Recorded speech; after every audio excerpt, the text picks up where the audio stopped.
Perkenalkan, nama saya Melik Erlani Once dengan NIM 2003020066, semester 1 kelas C, Administrasi Bisnis, Fakultas Ilmu Sosial dan Ilmu Politik, Universitas Nusa Cendana Kupang. Kali ini saya akan membahas materi dari tugas Sosiologi Review buku 12 dengan judul buku Perspektif dalam Sosiologi, penerbit Routledge, tahun terbit 2006 dan jumlah halaman 295 halaman. Berikut adalah pengantarnya. Buku ini membahas tentang memikirkan kembali sosiologi. Sejak penulis menulis Perspektif in Sociology edisi pertama pada tahun 1979, telah terjadi banyak perubahan dalam sifat dari apa yang terjadi di bawah judul sosiologi. Jika sosiologi mungkin tidak kehilangan semua poinnya, maka sosiologi telah kehilangan banyak kekhasannya. Memang, dalam sejumlah disiplin ilmu yang berbeda, termasuk untuk menyebutkan beberapa linguistik, psikologi, sejarah, media, studi, sastra dan budaya, dan bahkan arkeologi, ada pengejaran masalah yang pada suatu waktu akan telah dijuluki sosiologis. Penggantian istilah teori sosial atau teori budaya dengan teori sosiologis sering menandai fakta bahwa diskusi tentang berbagai hal dalam kaitannya dengan sifat sosialnya, dan dikatakan bahwa sekarang sudah berlangsung di banyak disiplin ilmu dan bahkan hanya cabang akademis yang disebut sosiologi. Dalam buku ini, penulis lebih menekankan pada pemikiran kembali tentang sosiologi, dan sekarang banyak kecerundukan yang memunculkan perkembangan yang sudah ada dan setidaknya dalam bentuk yang baru lahir.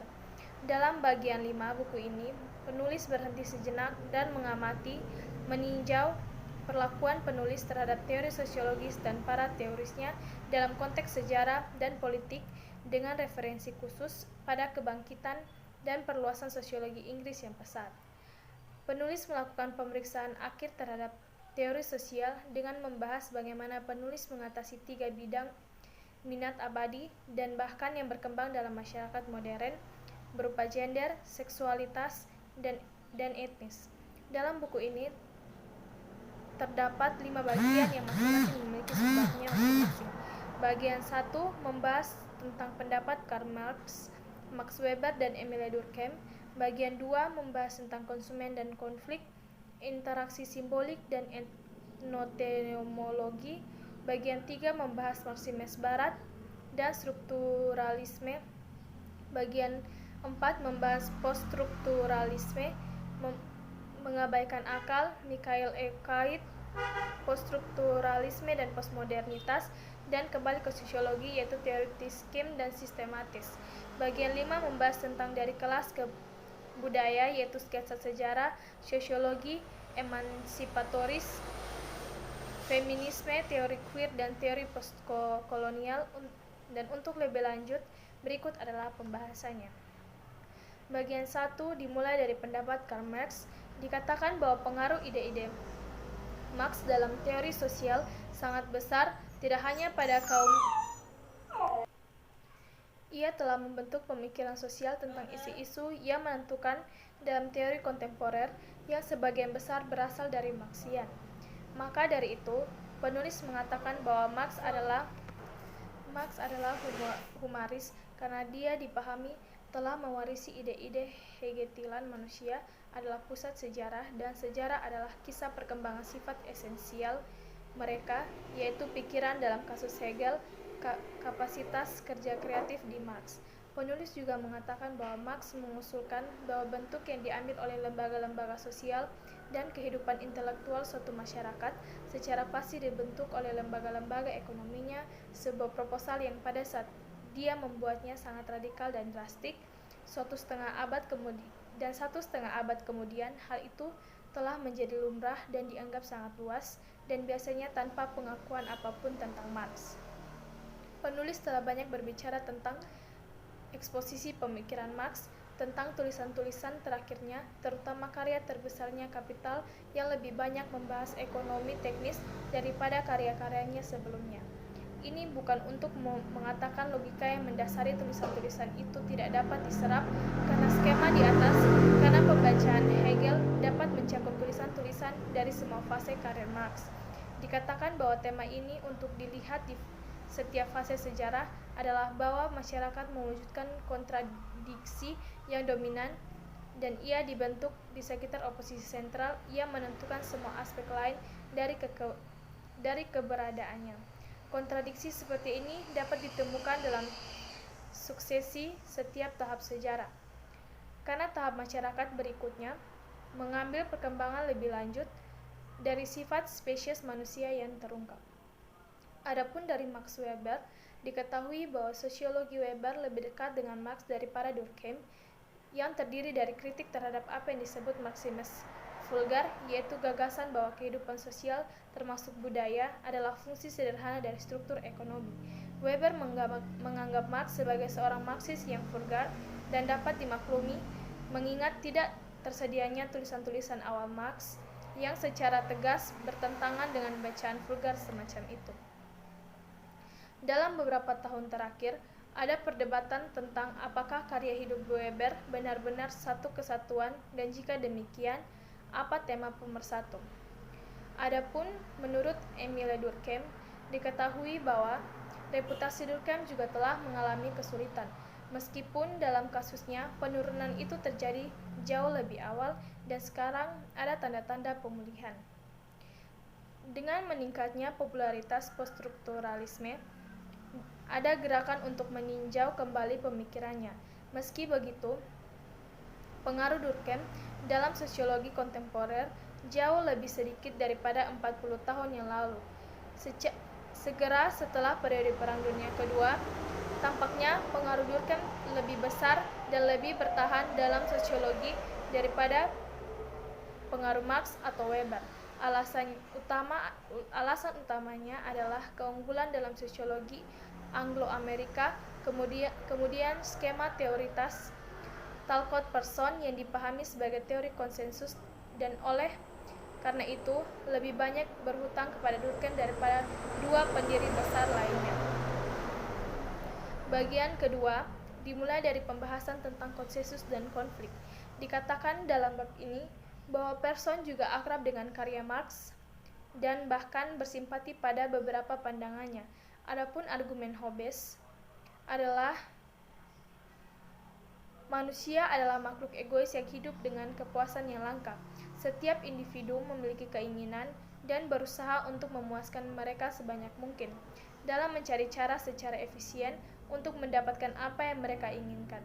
Individu menyadari bahwa mereka bersaing satu sama lain, bahwa satu orang hanya dapat memperoleh keuntungan dengan biaya yang lain. Dengan demikian, individu pada dasarnya benar-benar egois dan melihat orang lain hanya sebagai penghalang atau sumber daya yang memungkinkan untuk mencapai kepuasan maksimum. Intinya, Persson adalah tokoh penting dalam perkembangan sosiologi modern.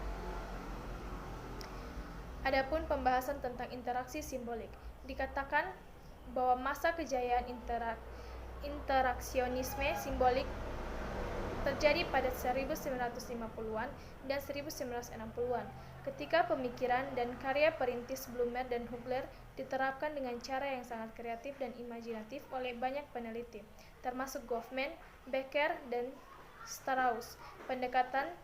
Pendekatannya terus produktif, dan ada aliran tulisan yang substantif dan konstan tentang berbagai kegiatan sehari-hari yang khas berdasarkan studi lapangan.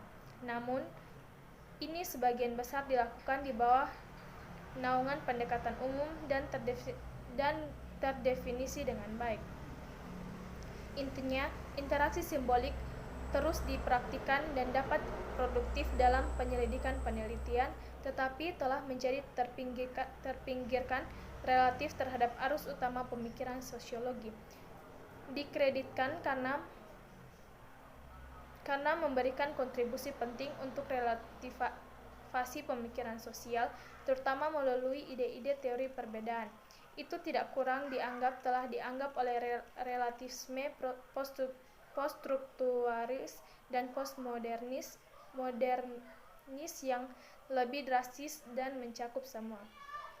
Adapun pembahasan tentang etnometodologi sebagai yang telah kita kemukakan di bab sebelumnya, dalam beberapa hal etnometodologi dekat dengan interaksionisme simbolik.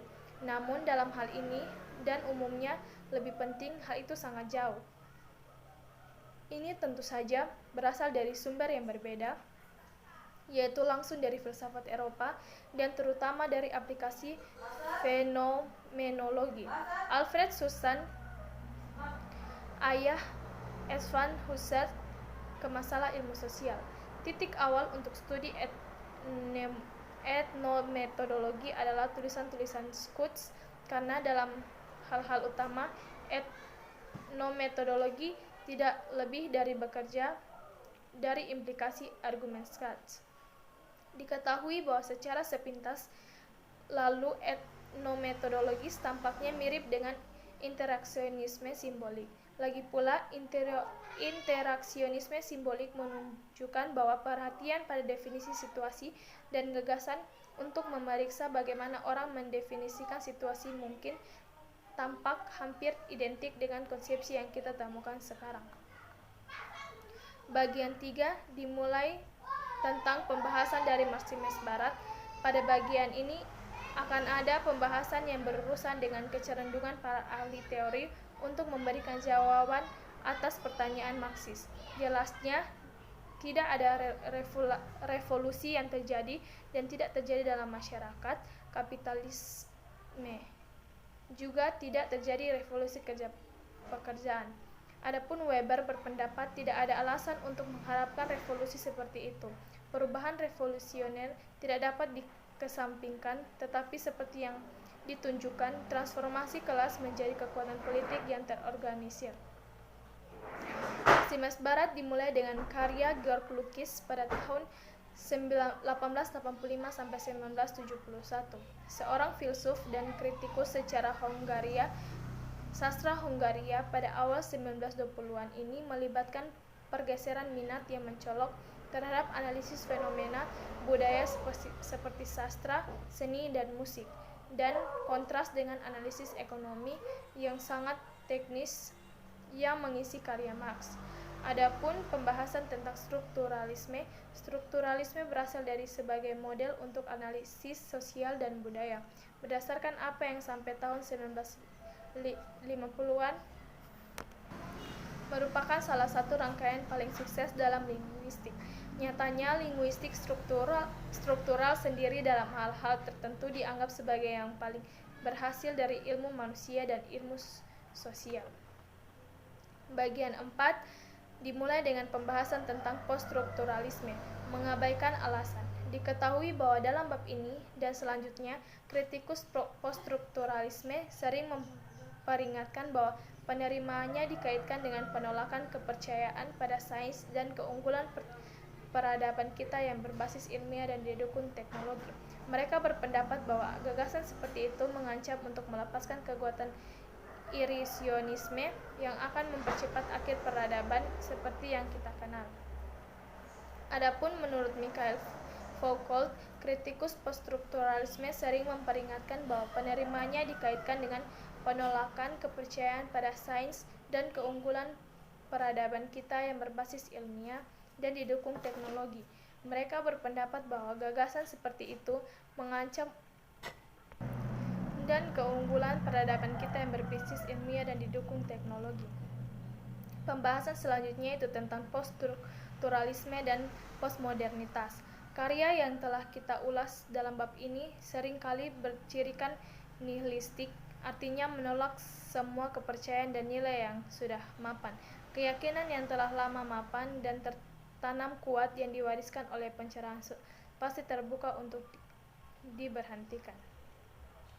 Keinginan untuk mengumpulkan pengetahuan positif yang berkembang sekarang dihadapkan dengan pendekatan yang ditujukan lebih tepatnya pada konfrontal terus-menerus. Bagian 5 dimulai dengan pembahasan dari kelas ke budaya.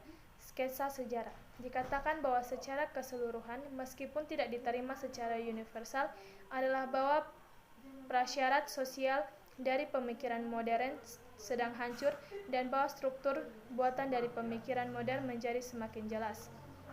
Adapun pembahasan tentang sosiologi emansipatoris, feminisme queer, dan teori pasca kolonial. Dalam bab ini, penulis membahas apa yang disebut teori emansipatoris, feminisme, teori queer, dan teori postkolonial. Penulis merujuk ini sebagai teori sosial, bukan teori sosiologis. Untuk menandai fakta, dicatat di bab-bab sebelumnya bahwa batasan disiplin ilmu konvensional semakin dipandang sebagai artifisial, membatasi, dan berlebihan. Adapun teori feminisme, teori queer, dan teori postkolonial merupakan upaya untuk membentuk pemikiran sosiologis agar dapat memberikan perspektif kritis. Akhir kata, penulis berasumsi bahwa kita pembaca telah bertahan di sana dan dihantam oleh teori-teori yang bertentangan dalam buku ini. Dalam hal ini, kita tidak dengan cepat melompati dari pengantar ke kesimpulan untuk melihat kata-kata pembukaan di salah satu ceramah. Sekian dan terima kasih.